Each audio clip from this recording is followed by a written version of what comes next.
जय हिंद दोस्तों। इस वीडियो में हम आपको हिंदी के वीवीआई ऑब्जेक्टिव क्वेश्चंस बताने वाले हैं जो 20 फरवरी के दिन आपके क्वेश्चन पेपर में ये ऑब्जेक्टिव क्वेश्चन पूछा जाएगा। इसको अच्छे से याद कर लेना। और माँ सरस्वती जी का कृपा है कि हम जो भी आपको सोशल साइंस मैथ में आपको ऑब्जेक्टिव क्वेश्चन बताए थे, जो भी वीडियो दिए थे उनमें जो भी क्वेश्चन था सबका सब लड़ गया था। इसलिए आप इस वीडियो को पूरा देखो और इसमें भी जो क्वेश्चन हम आपको बता रहे हैं वो पूरा लड़ जाएगा एग्जाम में। ठीक है, तो नज़रअंदाज मत करना। 10 मिनट का वीडियो है, पूरा देख लो, अच्छा नंबर ला लोगे। ठीक है, तो चलो मैं स्टार्ट करता हूँ। सब लोग वीडियो को लाइक कर देना और आप लोग चैनल को सब्सक्राइब भी कर लेना ताकि आपको संस्कृत का भी वीडियो मिल सके। ठीक है, देखो आपका पहला नंबर क्वेश्चन है, बाबा साहेब भीमराव अम्बेडकर का जन्म कब हुआ था? तो बाबा साहेब भीमराव अम्बेडकर का जन्म 14 अप्रैल 1891 ईस्वी में हुआ था। आंसर होगा ए नंबर। ठीक है, याद रखना। अगला क्वेश्चन है जी कि 20 के दांत कहानी का रचयिता कौन है? 20 के दांत कहानी का रचयिता कौन है? तो नलिन बिलोचन शर्मा। ऑप्शन नंबर बी होगा। 20 के दांत कहानी का रचयिता है नलिन बिलोचन शर्मा। ठीक है, अब देखो विद्यार्थी लोग अगला क्वेश्चन है, मैक्स मुलर के अनुसार सच्चे भारत के दर्शन कहाँ हो सकते हैं? मैक्स मुलर के अनुसार सच्चे भारत का दर्शन कहाँ हो सकते हैं? तो ग्रामीण भारत में। मैक्स मुलर जी के अनुसार सच्चे भारत का दर्शन ग्रामीण भारत में ही हो सकते हैं। 3 का आंसर होगा सी नंबर। अगला क्वेश्चन देखिए, अगला क्वेश्चन से पराजय में कौन सा उपसर्ग है? पराजय में कौन सा उपसर्ग है जी? पराजय में परा उपसर्ग है। आंसर होगा बी नंबर। 4 का आंसर क्या हो जाएगा जी? 4 का आंसर हो जाएगा बी नंबर, याद रख लो। ठीक है, अगला क्वेश्चन देखिए जी, अगला क्वेश्चन आपका है 5 नंबर। किसने कहा था कि सब पुराने अच्छे नहीं होते, सब नए खराब नहीं होते? यह किसने कहा था? तो याद रखना, ये किसने कहा था? हाँ जी, कालिदास ने कहा था। आंसर होगा आपका 5 का डी नंबर। कालिदास ने कहा था यह बात। ठीक है, सब कोई वीडियो को लाइक कर दीजिए तो मेरे प्यारे लाल। अब देखो अगला क्वेश्चन से शुद्ध वाक्य कौन है? देखो शुद्ध वाक्य, देखो आपका आंसर होगा 6 का आंसर होगा सी नंबर वाला। गौर से देखो, राम ने पुस्तक खरीदी। देखो राम तो राम होते हैं, राम भगवान होते हैं, तो राम ने पुस्तक खरीदी, ऐसे रिक्वेस्ट की तरह हम बात करेंगे। ठीक है, तो राम ने पुस्तक खरीदी। अब ये नहीं कि राम ने पुस्तक खरीदा, ये तो गलत बात हो गया। आप उनके सामने ऐसा नहीं बोल सकते हैं। ठीक है, और राम पुस्तक खरीदे ये भी नहीं बोल सकते हैं, और इनमें से भी तो हो ही नहीं सकता। इसलिए आंसर आपका डी सी नंबर का, राम ने पुस्तक खरीदी। ठीक है, अगला क्वेश्चन है, नागरी लिपि के लेखक कौन है? दी देखो जी, नागरी लिपि जो पाठ है ना, उस पाठ के लेखक है गुणाकर मूल्य। अब देखो ऑप्शन में दिया होगा, हाँ यहाँ पर आपको ऑप्शन नंबर डी में दिया है गुणाकर मूल्य। आंसर आपका हो जाएगा सी नंबर, गुणाकर मूल्य। ठीक है, अब देखो जी अगला क्वेश्चन कितना इंपॉर्टेंट क्वेश्चन है। बहादुर का पूरा नाम। देखो जी, बहादुर का जो पूरा नाम हो वो दिल बहादुर।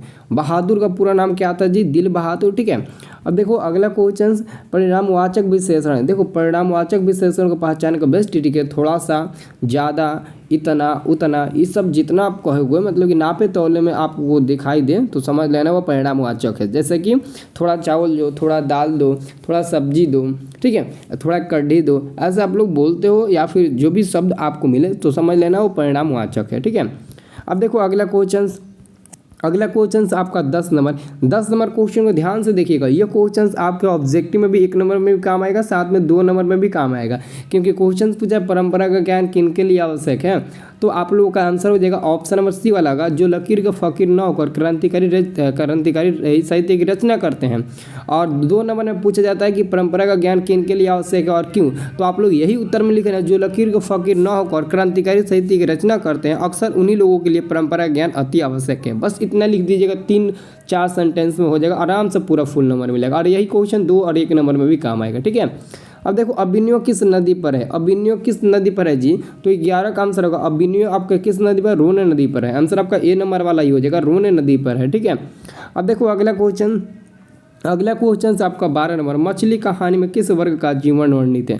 मछली कहानी में किस वर्ग का जीवन वर्णित है? तो मेरे प्यारे लाल 12 का आंसर होगा सी नंबर, मध्य वर्ग का। आंसर होगा सी नंबर, मध्य वर्ग का। ठीक है, अगला क्वेश्चन है, बिरजू महाराज की ख्याति किस रूप में है? बिरजू महाराज की ख्याति नर्तक के रूप में है जी। आंसर होगा ए नंबर, नर्तक के रूप में है। 13 का आंसर होगा ए नंबर, नर्तक के रूप में है। ठीक है, चलो अगला क्वेश्चन, भाववाचक संज्ञा का उदाहरण। देखो जी, भाववाचक संज्ञा का उदाहरण क्या, कैसे आप लोग बता सकते हो भाववाचक संज्ञा के उदाहरण कौन है? देखो ऑप्शन नंबर 1 को गौर से, सर्दी एक भाववाचक संज्ञा का उदाहरण होता है। ठीक है, चलो अगला क्वेश्चन है, अत्याधुनिक शिक्षा से गांधी जी का क्या तात्पर्य है? तो देखो यहाँ पर अच्छे से गौर से देखो ऑप्शन नंबर 1 को कि हृदय की शिक्षा। अत्याधुनिक शिक्षा से गांधी जी का क्या तात्पर्य है? तो हृदय की शिक्षा से। ठीक है, चलो अगला क्वेश्चन से गांधी जी के पिता का क्या नाम था। देखो जी महात्मा गांधी जी के पिता का क्या नाम था जी, करमचंद गांधी था, नाम था ना। महात्मा गांधी जी के पिता का नाम क्या था जी, करमचंद गांधी। सबको याद है ना करमचंद गांधी का नाम, ठीक है। चलो अगला क्वेश्चन है राजगिरी में कौन समास है। देखो 17 नंबर, राजगिरी में कौन सा समास है मेरे विद्यार्थी लोग, राजगिरी में तत्पुरुष समास होता है, आंसर याद रखना, ठीक है, 1 नंबर वाला। अब देखो अगला क्वेश्चन है निम्नलिखित में सर्वनाम है। देखो सर्वनाम ऑप्शन नंबर सी को देखो, मैं क्या है जी, मैं एक सर्वनाम है, क्या है, मैं एक सर्वनाम है, आंसर सी नंबर होगा, ठीक है।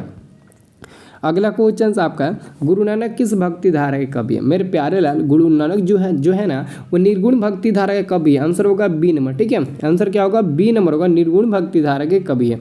अब देखो मेरे प्यारे लाल 20 नंबर क्वेश्चन बताने से पहले अगर देख लो कोई लड़का वीडियो को लाइक नहीं किया हो, प्लीज़ लाइक करना, माँ सरस्वती का कृपा है आप अच्छे से पास हो जाए, अच्छे नंबर ला ले। और सब लोग चैनल को सब्सक्राइब कर लो, क्योंकि आपको मैं संस्कृत में लेटर अनुच्छेद गद्यांश ऑब्जेक्टिव सब्जेक्टिव 2 नंबर वाला सब कुछ आपको बताने वाले हैं। और संस्कृत में जो बता देंगे वही पूछेगा, ठीक है। पिछले साल का मेरा रिकॉर्ड है, पूरा 95% मेरा क्वेश्चन संस्कृत में लड़ा था, ठीक है। तो आप लोग चैनल को सब्सक्राइब कर लो जी, सब लोग कर लो तो जल्दी से।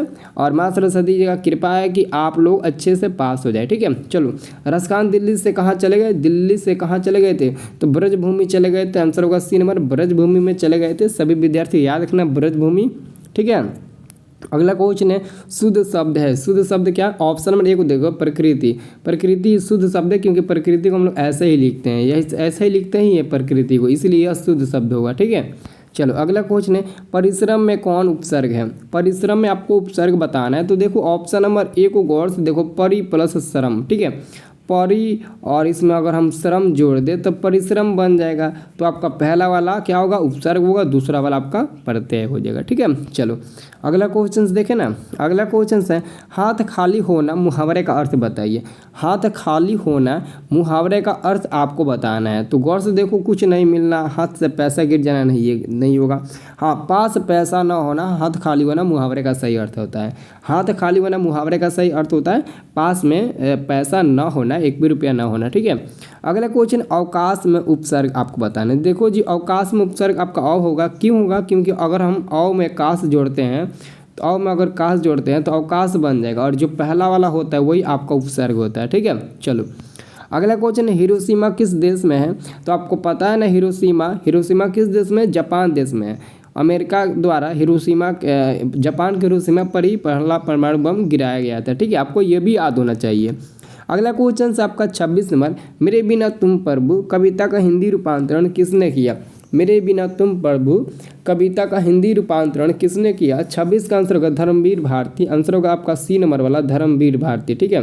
धर्मवीर भारती आंसर होगा आपका डी नंबर वाला, ठीक है, सॉरी डी नंबर वाला होगा, ठीक है। चलो अगला क्वेश्चन कुंवर नारायण कैसे कवि है। देखो जी अगला क्वेश्चन आगे 27 नंबर, कुंवर नारायण कैसे कवि है, तो नगर संवेदना कवि है, नगर संवेदना, आंसर होगा बी नंबर नगर संवेदना, ठीक है। अगला क्वेश्चन है सेनापति में कौन समास है। सेनापति में कौन सा समास होता है, तो गौर से देखो, सेनापति एक उसमें सेना का झुंड है, क्या है जी, एक सेना का उसमें झुंड है, हम लोग बोल सकते हैं वो तत्पुरुष समास है, क्या है, तत्पुरुष समास है, ठीक है। चलो अगला क्वेश्चन मित्र का भाववाचक संज्ञा रूप है। देखो जी मित्र का भाववाचक संज्ञा रूप हर कोई बता सकता है, अगर ऑप्शन को एक बार गौर से पढ़ोगे ना तो आंसर आपको खुद मिल जाएगा, मित्र का मित्रता, ठीक है। कोई भी नहीं बताएगा मैत्री मित्रता मित्री, ये नहीं बताएगा, सब कोई बताएगा मित्र का मित्रता, तो 100% आपका सही हो जाएगा मित्र का मित्रता, ठीक है। चलो अगला क्वेश्चन आपका है 30 नंबर, जनतंत्र का जन्म शीर्षक कविता के कवि का क्या नाम है जी। जनतंत्र का जन्म शीर्षक कविता के कवि का क्या नाम है, तो सभी बच्चे लोग 30 का आंसर आप लोग टिक लगाना, option number A number Ramdhari Singh Dinkar ji होंगे, रामधारी सिंह दिनकर, ठीक है। अगला क्वेश्चन आपका है, अगला क्वेश्चन देखो 31 नंबर क्वेश्चन कहता है हिंदुस्तान नाम सुनी अब ये सकुच लजात पंक्ति किस कविता से उद्गृहित है। तो भारत माता पाठ का नहीं होगा, अब देखते हैं आगे, जनतंत्र पाठ का नहीं होगा, अक्षर ज्ञान नहीं होगा, आंसर होगा तो डी नंबर का स्वदेशी पाठ का है, ठीक है, यह आपके स्वदेशी पाठ का हो जाएगा, ठीक है। चलो अगला क्वेश्चन रसखान किस विषय में सिद्ध थे। रसखान जी किस विषय में सिद्ध थे, तो सवैया छंद में सिद्ध थे, आंसर होगा ए नंबर सवैया छंद में सिद्ध थे, आंसर क्या होगा ए नंबर होगा सवैया छंद में सिद्ध थे, ठीक है। चलो अगला क्वेश्चन अमराई का कुआं कहाँ है। अमराई का कुआं कहाँ है जी? तो अमराई का कुआं आपके रास्ते में है, बाजार, शहर, अंक खेत में नहीं, बल्कि अमराई का कुआं रास्ते में है। हिंदी वर्णिका का क्वेश्चन है, ठीक है, याद रखना। अब देखो जी, पपत्ती की उम्र क्या थी? सभी विद्यार्थी लोग याद रखना, पपत्ती की उम्र थी 12 वर्ष। और एक और बात पूछा जाता है, इसमें एक और क्वेश्चन पूछा जाता है, पपत्ती को क्या हुआ? तो बुखार हुआ, तो बहुत तेज बुखार हुआ था, जिसको मेनिंजाइटिस भी बोल सकते हैं, ऑप्शन में दिया रहता है, ठीक है, देख लेना। पपत्ती को बहुत तेज बुखार हुई थी, ठीक है, और यह 12 वर्ष की थी। अगला क्वेश्चन, सीता रुआंसू क्यों हो गई थी? सीता रुआंसू क्यों हो गई थी? तो बहुत लड़के इसमें गलती कर देते हैं, तो इसका आंसर बेटों के दुल्कार से नहीं। देखो यहाँ पर ऑप्शन नंबर बी को देखो, बहुओं की क्लास है। देखो सीता जो थी, वो सीता की कुछ बहुएं थी, जो उनकी बहुएं उनको बहुत परेशान करती थी, उल्टा सुल्टा बोलती रहती थी, हमेशा उनको सताती रहती थी, इसलिए सीता बहुओं की क्लास हमेशा रुआंसू रहती थी। तो आप लोग बताना बहुओं की क्लास है, ऐसे आप दूसरा कोई चीज़ मत बता देना, नहीं तो गलती हो जाएगा, ठीक है। अगला क्वेश्चन से आपका 36वां, बहादुर अपने घर से क्यों भागा था? देखो जी, बहादुर अपने घर से नौकरी के लिए पिता के फटकार का कर नहीं, बल्कि माँ की मार के कारण भागा था। जब माँ ने उनको बहुत बुरी तरह से पिटाई कर दी थी ना, तो बहादुर गुस्से से अपने घर छोड़ दिया, ठीक है। चलो अगला क्वेश्चन से 37वां क्वेश्चन है, बिरजू महाराज किस शैली के नर्तक है? बिरजू महाराज कथक शैली के नर्तक है, आंसर होगा डी नंबर। बिरजू महाराज कथक शैली के नर्तक है, आंसर होगा डी नंबर। अगला क्वेश्चन से, अशोक वाजपेयी का जन्म कब हुआ था जी? अशोक वाजपेयी जी का जन्म कब हुआ था? सभी मेरे प्यारे स्टूडेंट इसका आंसर ठीक लगाना, 16 जनवरी 1941 ईस्वी में अशोक वाजपेयी जी का जन्म हुआ था, ठीक है। अगला क्वेश्चन, विलनव है, तो देखो विलनव क्या है जी? विलनव एक छोटा सा गांव है, जो आपको ऑप्शन नंबर बी नंबर में दिया है। विलनव एक छोटा सा गांव है, तो याद रखना विलनव एक छोटा सा गांव है, ठीक है, क्या है जी? एक छोटा सा गांव है, ठीक है। अगला क्वेश्चन आपका है 40 नंबर, हमारी नींद कविता कहाँ से ली गई है? हमारी नींद कविता कहाँ से ली गई है? तो बस चलो, इस क्वेश्चन में काफ़ी ज़्यादा कन्फ्यूजन है, इसका आंसर यहाँ पर देख सकते हो, ए और सी को देख सकते हो, क्योंकि किताब में बहुत ही कन्फ्यूजन करके ये क्वेश्चन दिया गया कि हमारी नींद कविता कहाँ से ली गई है। इसमें बहुत लड़के गलती कर देते हैं, तो बाबू लोग जो आपका चैप्टर है हमारी नींद कविता, उसका पाठ परिचय एक बार आप लोग जाकर कृपया करके पढ़ लीजिएगा, क्योंकि इस पाठ परिचय, ठीक है, क्योंकि इस क्वेश्चन में काफ़ी ज़्यादा कन्फ्यूजन बच्चे को होता है। मैं जो बताता हूँ वो बच्चा कहता है कि नहीं होगा, मैं ए बताता हूँ तो बच्चा कहता है नहीं सी होगा, मैं सी बताता हूँ तो बच्चा कहता है ए होगा, जबकि मैं किताब में देखा हूँ इसका करेक्ट आंसर क्या होगा। तो आप लोग इस क्वेश्चन में जाकर जरूर एक बार खोल कर देखिएगा। अगर इसी बहाने बुक को एक बार खोल लेते हो तो एक क्वेश्चन की जगह 2 क्वेश्चन आपको याद हो जाएगा। तो हमारी नींद पाठ देख लो, कौन सा पाठ है आपके हिंदी में, ठीक है, और उसको ओपन करो, ठीक है। अगला क्वेश्चन आपका 41 नंबर है, अमृत का पर्यायवाची शब्द है। देखो अमृत का पर्यायवाची शब्द बहुत होता है, लेकिन ऑप्शन में जो दिया है वही हम आंसर टिक लगाएंगे, सुधा होगा ऑप्शन नंबर बी, ठीक है। अगला क्वेश्चन, मंगू की बड़ी बहन का क्या नाम था? देखो जी, मंगू की बड़ी बहन का नाम था कम्मू, जो यहाँ पर कम्मू नहीं दिया, कम दिया, तो आप लोग कम्मू बना लेना, ठीक है। मंगू की बड़ी बहन का नाम क्या था? कम्मू जी, ठीक है, ऑप्शन में देगा कम्मू, ठीक है, लेकिन यहाँ पर थोड़ा सा मिसप्रिंट कर दिया, ठीक है। चलो अगला क्वेश्चन आपका है, सातकोड़ी होता कथकार है। सातकोड़ी होता जो कथकार है वो किस भाषा के कथकार है? तो आप लोग याद रखना, सातकोड़ी होता उड़िया भाषा के कथकार है, उड़िया भाषा के कथकार है जी, ठीक है। अगला क्वेश्चन है, कमर कसना मुहावरे का अर्थ बताइए। देखो जी, कमर कसना मुहावरे का अर्थ होता है तैयार होना। कमर कसना मुहावरे का सही अर्थ होता है तैयार होना, सब लोग देख लो, ठीक है। चलो अगला क्वेश्चन आपका है, दक्षिण अफ्रीका से गांधी जी भारत कब लौटे? दक्षिण अफ्रीका से गांधी जी 1915 ईस्वी में वापस लौटे थे। कब? 1915 ईस्वी में, याद रखना। अगला क्वेश्चन है, संतु मछली लेकर कौन भागा था? देखो मछली लेकर संतु भागा था, और संतु के पीछे भग्गू भागा था मछली को मतलब छीनने के लिए, लेकिन मछली लेकर भागा था संतु, बी नंबर होगा। अगला क्वेश्चन है, हिंदी भाषा की लिपि क्या है? देखो जी, हिंदी भाषा की जो लिपि है वो देवनागरी लिपि है, इसका भी आंसर बी होगा। लगातार 4-5 क्वेश्चन का ही आंसर मिल रहा है बी नंबर, ठीक है, इसको याद रखना। अब देखो अगला क्वेश्चन है, शंभू महाराज के चाचा का क्या नाम था? देखो जी, हमारे शंभू महाराज के जो चाचा थे उनका नाम था शंभू महाराज। बिरजू महाराज के चाचा का नाम पूछा गया है ना, तो मैंने उल्टा पढ़ दिया क्वेश्चन। बिरजू महाराज के चाचा जी का नाम था, याद रखना क्या नाम था? शंभू महाराज। अब देखो अगला क्वेश्चन है, जारशाही कहाँ थी? जारशाही कहाँ थी? तो ये आपके रूस में थी। कहाँ थी जी? रूस में थी, याद रखना रूस में थी, ठीक है।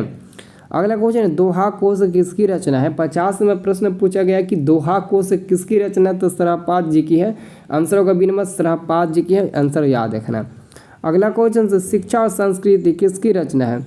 शिक्षा और संस्कृति किसकी रचना है?